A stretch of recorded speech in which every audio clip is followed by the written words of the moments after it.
Welcome to What the Flick, Ben Mankiewicz, Tim Frisch. The night of episode 4. I don't even know how many there are. Probably 10. 8 or 10. Yeah, but 8 this or one's 10. called The Art of War. The Art of War. Just every episode is so good. There was I thought there was one false moment in this episode, Tim. I'm curious whether you agree. By the way, the first time I've ever done a show with you, so this is nice. I mean, anxiety-inducing for me, but I think we'll Sure, be I'm okay. sure it is, yeah. So the courtroom scene, the plea, I just imagine that those don't have moments of great surprise. And I got it. The point was they were trying to create a moment of surprise, but still it seems like that there'd be more preparation ahead of time for the people involved. Like if they had to push it back a couple of days, to make sure. And then we could still have the moment where he's like, no, I didn't do it. And I thought it was set up incredibly nicely with Chandra's line to him, putting it so simply. 15 years, well, if you killed her, take it. And if you didn't kill her, don't take it. Like, that was nice. But that moment, that exchange, and Glenn Headley yelling at Nas, like, are you kidding me? Like that, I was like, this feels a little LA Law-esque. Yeah. But that said, I got it. They had to get to that moment, and it was still better than anything on LA Law. I loved LA Law. Anyway, your thoughts, sorry. No, I was really into this episode. I think some people thought the last one was slower than the first two, although I didn't terribly agree with that assessment. I don't know, you marathoned a couple in a row. I did. I can't, they all, the episodes 2 and 3 definitely ran together for me, but I was... There was very little investigation last episode, and there was quite a bit of investigation in the first two. The first being the murder, the second one being Box really diving into it. Yeah. And the third one was just all prison life and dealing with lawyers. Yeah, I love shows where nothing, I think we miss the things that we like about great shows are the episodes where nothing happens and we just sort of get character development. To me, Sopranos was so great because they sprinkled massive amounts of stuff happening with long stretches of just establishing who these people were and what made them happy and what made them sad and what scared them and what excited them. Speaking of that, could you imagine the Jon Stone character as James Gandolfini? Easily. I mean, he's so good, and I mean, I think he's one of the great actors of his generation, and he had the body type and carriage of a supporting actor, of a character actor. But as we learned in The Sopranos, he was quite capable of leading a show, and so I think when we go through that generation,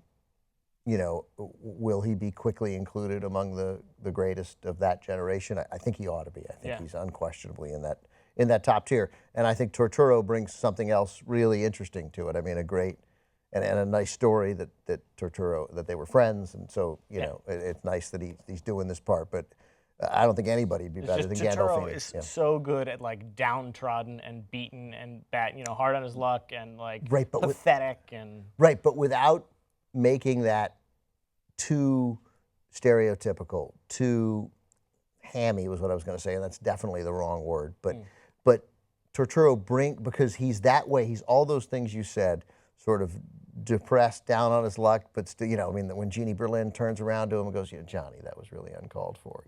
Had representation. He had Johnny Stone, and he has no reaction. So while all those things are true, there is still a life and spark in him. He is not only that. He is not only world weary. We've seen him be charismatic. He's still sort of charming, and he still wants to get with women, and he's embarrassed by his feet. It's not like if he were just that, he'd be like constantly, oh, woe is me. But he's sort of so there again. That speaks to the greatness of Turturro as well. And I didn't mean in praising Gandolfini to diminish Turturro. Right. They're both outstanding. So talk to me about the Eczema storyline, because at this point, we get it. We thought, it seemed like it was a joke at the beginning, and now it's And the parallels are there that he's talking to lots of doctors, he's getting conflicting information, and the same thing is happening to Nas in prison. He gets lots of different advice from all these different sources, and no one seems to have his best interest at heart, and nothing he does seems to work. Yeah, do you think Michael Kenneth Williams has his best interest at heart? Freddie. Yeah, he's not shown me any reason not to, although he did, practically kill that guy in the boxing ring. And he did practically kill the guy in the boxing ring, but whatever. That guy was selling... something with a cell phone, Right, selling cell phones without going through Freddie. I think that the guy who put the baby oil in the hot water was on Freddy's team. Yeah. Right. But I thought that about the last guy, too, and the guys that burned his bed. So is this like a really long con? Because if so, it's gone through a lot of steps. No, I don't think the guy. I think the guys who burned the bed. I think he's legitimately in trouble. Okay. And Freddy wants to accelerate the process by which he comes to Freddy. So he's like, "Yeah, we overstated it. You'll throw it on his arm. He'll get a bandage. He'll have a scar. It doesn't matter." But that guy's going to turn out to be on Freddy's team. How? Otherwise, the guy's insane. Right. So. That said, I think that guy's kind of insane. He carries around a picture of his niece's decapitated head in his wallet to remember her. Was that head removed from the body? I just thought it was a dead body. Was that? There was a lot of blood, and I didn't really head? make out a neck or shoulders. I could be wrong. I'm amazed I didn't pause it. That was a moment right there. Anyway, but yeah, a lot of prison stuff, no question. We're you know, but I mean, this is cool because like Rikers is in so many TV shows. I mean, you know, Rikers was a part of NYPD Blue, a critical show that should never be overlooked in discussing how TV grew into the meaningful thing that it is today. But we never saw it. Right. Right. We never got inside of it. You know, it Just was people all going in and people yeah, coming and it out. was like, and you know, and it would be used to threaten guys with. All right, well, I guess if you don't want to talk, all right, I'll just call the transport. We'll send you to Rikers now. They'd be, all right, okay. You know, they'd be like, no, you'll be out in a week or so. I'm sure it'll be fine. And so I like being inside of Rikers because again, they've also managed to give it some degree of humanity. It just doesn't seem like an insane asylum. Like there is order to Rikers. It's not an order any of us want to experience, but there's a hierarchy there, and there are rules. You know, I mean, all that stuff about, you know, look at somebody in the eye, but don't look them in the eye. Like, you know. And how he gets the same rules from the lawyer. Yeah. I laughed at it. Yeah. Glenn Headley, a great actress who plays the whatever her name is, Allison. Defendant. Yeah, Crow. Allison. I mean, that's so great, and her dismissal of Chandra is so great, and you knew it's so great that Chandra was not a one episode like pawn. That actually it looks like she's going to, well, obviously she's going to be his lawyer, and I presume at some point either working with Turturro or I mean, for crying out loud, if there's a heroic moment, she quits and she just goes and works for Turturro or their partners or whatever. Yeah. And at some point, like ask her dad had it, like get his treatment because that probably worked. I don't know. I loved it, man. I'm totally gripped by it. Who do you think did it? I don't know, man. Right now they're painting the father or the stepfather as awfully suspect. Paul Sparks, yeah, another. He gets a fight recorded at the funeral, so that's right. Leaning in that direction. Intriguing, but he's that's another great actor. Boardwalk Empire, so great, and there's a mischievous distrust of him as soon as you see him on screen. Like, what's he up to? What's his? Which leads me to believe it's not him. I don't think it is him. Yeah. I mean, it has to be, and I go back to it, and I'm sure, I don't suggest I'm alone or this is some genius theory, but J.D. Williams, who was in The Wire, I mean, there's so many great actors from good shows, who was the black kid who saw him go in, but he was with another guy.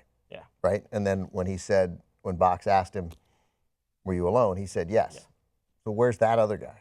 And that other guy, if you'll remember, they stayed, whoever directed that first episode, probably Alien, stayed on that kid as that guy watched them go into the house. Like either he lusted after that girl or he had extreme resentment for a Muslim going in with a white girl. Who knows? But that guy we haven't seen again, and that guy did it. Like I'm dollars to donuts. The loosest theory, of course, is the guy that Nas sees on the motorcycle as he's driving away. There's like a guy in a dark helmet that's following on a motorcycle. Oh, right. That when he sees the knife on the thing, right? Yeah. I thought that guy was just there for dramatic effect. Right, to sell the. But people on the internet really like him for it. People on the internet really like him for it. Good cop talk. Anyway, it's really good. I mean, Box is so good. Bill Camp. I don't know. Yeah, I want to see more of Box. Totally. Just the first 2 episodes and. Not enough since then. Yeah, well, I think we're going to get plenty of Box. And it's going to be interesting to see whether Turturro is ever right at any point when he goes, you don't believe it either. Like, does Box, because we've yet to see an internal moment of Box actually wondering. Like right now we see, Box believes Because it. he's outwardly very confident. Yeah, He says, sure thing, guaranteed every time. And we haven't seen any inner conflict really either. I mean, we know he's a serious person, and we know from the way Turturro talked about it and the way he goes about his job, and the recognition he has for the really cool fight he had or fake fight he had with the duty sergeant, desk sergeant, you know. I don't see why a parent can't see his kid. What's the harm in that? You want me to argue with you or just say yes? So anyway, but we haven't seen any real conflict yet from Box, and I imagine that we're going to get that. What was your read on Stone's two other cases this episode? The one being the hooker, Right, right. and the other one being the guy in the barbershop with the scissors telling his story. Just great. I mean, just his own recognition of this is not what he had a taste of something meaningful with Like a kid that could have Nas, been innocent. right? Been innocent, or at least even. And again, Stone would think even if not innocent, needs a vigorous defense, no matter what. The full power of the state of New York is coming down on this guy. So you know, really great insight into Stone's character, and I love that he then got with the hooker, and she didn't oversell her revulsion, even though she has it. Like she was faking it nicely, but we got just a little glimpse of her eyes, like, when do I get to leave? When do I get to get out of this apartment? All the creams and then seeing all the creams, the worst. And the lights, that's just so genius, the switching the lights on and off, because you couldn't figure out what it was at first. Anyway, I loved it. We got to go, but I mean, this is going to be a painful 6 days for me, waiting for a new episode of The Night Of. So well cast, so well written, directed. It's brilliant. I hope you're enjoying it as much as we are. Thanks, Tim.